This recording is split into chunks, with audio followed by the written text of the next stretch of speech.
ರಾಜ್ಯ ಮಾಹಿತಿ ಹಕ್ಕು ಮತ್ತು ಸಾಮಾಜಿಕ ಕಾರ್ಯಕರ್ತರ ವೇದಿಕೆ ವತಿಯಿಂದ ಬೆಂಗಳೂರಿನ ಪತ್ರಿಕಾ ಭವನದಲ್ಲಿ ನಡೆದ ಪತ್ರಿಕಾಗೋಷ್ಠಿಯನ್ನ ಉದ್ದೇಶಿಸಿ ಮಾತನಾಡಿದ ರಾಜ್ಯಾಧ್ಯಕ್ಷರಾದ ಚೆನ್ನಯ್ಯ ವಸ್ತ್ರದ್ರವರು ಮಾತನಾಡಿ, ರಾಜ್ಯದಲ್ಲಿ ಮೈಕ್ರೋ ಫೈನಾನ್ಸ್ಗಳಿಂದ ನಡೆಯುತ್ತಿರುವ ಆತ್ಮಹತ್ಯೆಗಳು, ಸಾವು ನೋವುಗಳು, ಮಾನಸಿಕ ಹಿಂಸೆ ಹಾಗೂ ಇನ್ನು ಅನೇಕ ರೀತಿಯ ತೊಂದರೆಗಳಿಂದ ಸಾಮಾನ್ಯ ಜನರ ರಕ್ಷಣೆ ಮಾಡುವಂತೆ ಕಠಿಣವಾದ ಕಾನೂನು ರೂಪಿಸುವಂತೆ ರಾಜ್ಯ ಸರ್ಕಾರವನ್ನ ಆಗ್ರಹಿಸಿದರು.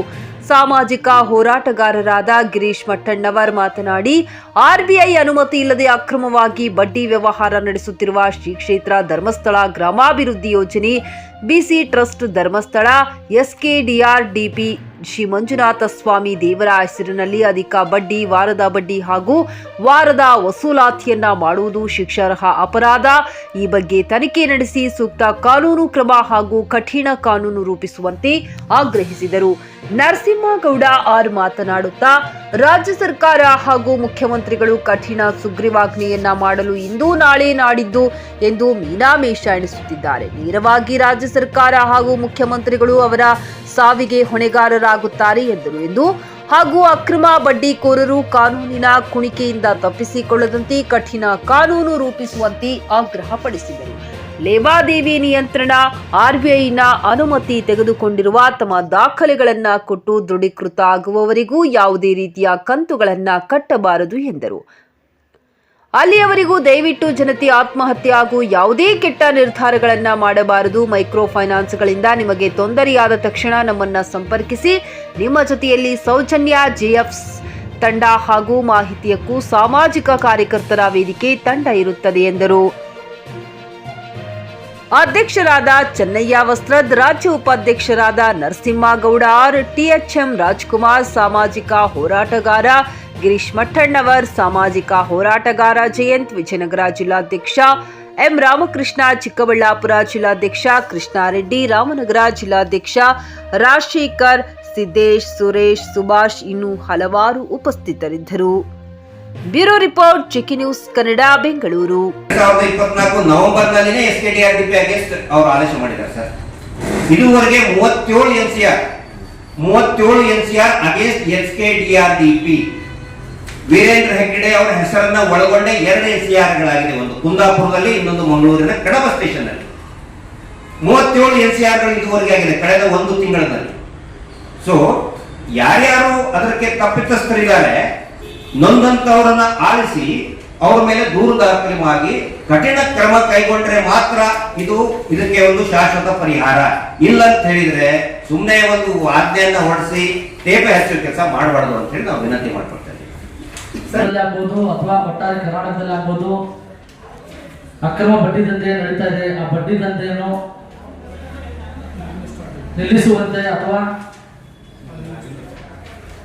ಅದರಿಂದ ಆಗ್ತಕ್ಕಂಥ ಅನಾಹುತಗಳು, ಪ್ರಾಣಹಾನಿಗಳಾಗ್ತಾ ಇದ್ದಾವೆ, ಅವೆಲ್ಲ ಕೂಡ ತಡೆಗಟ್ಟುವ ನಿಟ್ಟಿನಲ್ಲಿ ಇವತ್ತು ನಮ್ಮ ಸಂಘಟನೆ ಜೊತೆಗೆ ನಾವು ಮೊದಲಿಂದನೂ ಸೌಜನ್ಯ ಪರ ಹೋರಾಟಗಾರರ ವೇದಿಕೆಯಲ್ಲಿ ನಮ್ಮ ಸಂಘಟನೆ ಬೆಂಬಲವಾಗಿ ನಿಂತಿದ್ದು, ಇವತ್ತು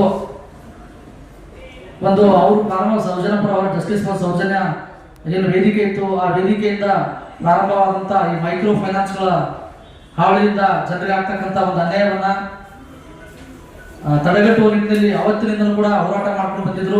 ಇವತ್ತು ಅದು ಫಲ ನೀಡಿದೆ. ಈ ವಿಚಾರ ಸರ್ಕಾರದ ಗಮನದಲ್ಲಿದೆ. ಈ ವಿಚಾರವಾಗಿ ಸರ್ಕಾರ ತುಂಬಾ ಕಟ್ಟುನಿಟ್ಟಾದ ನಿರ್ಧಾರಗಳನ್ನು ತೆಗೆದುಕೋಬೇಕು.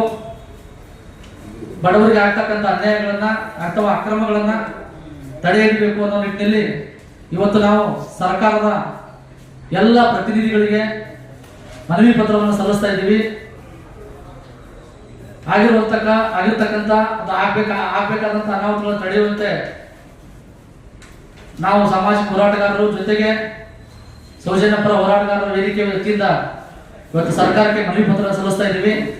ನೆನ್ನೆ ನೋಡಿದೆ ನಾವು, ಸ್ಮಶಾನದಲ್ಲಿ ಮಗುನ ಕರ್ಕೊಂಡು ಹೋಗಿ ಕೂತ್ಕೋತದೆ. ನಿನ್ನ ಮಗಳನ್ನ ಹಣ ಇಟ್ಟು ನಿನ್ನ ಮಗಳನ್ನ ದಂಧೆಗೆ ಕಳಿಸಿ ಹಣವನ್ನ ಕಟ್ಟಿ ಅಂತ ಮೈಕ್ರೋ ಫೈನಾನ್ಸ್ ನವರು ಹೇಳ್ತಾರಂತೆ ಮನೆಗೆ ಬಂದು.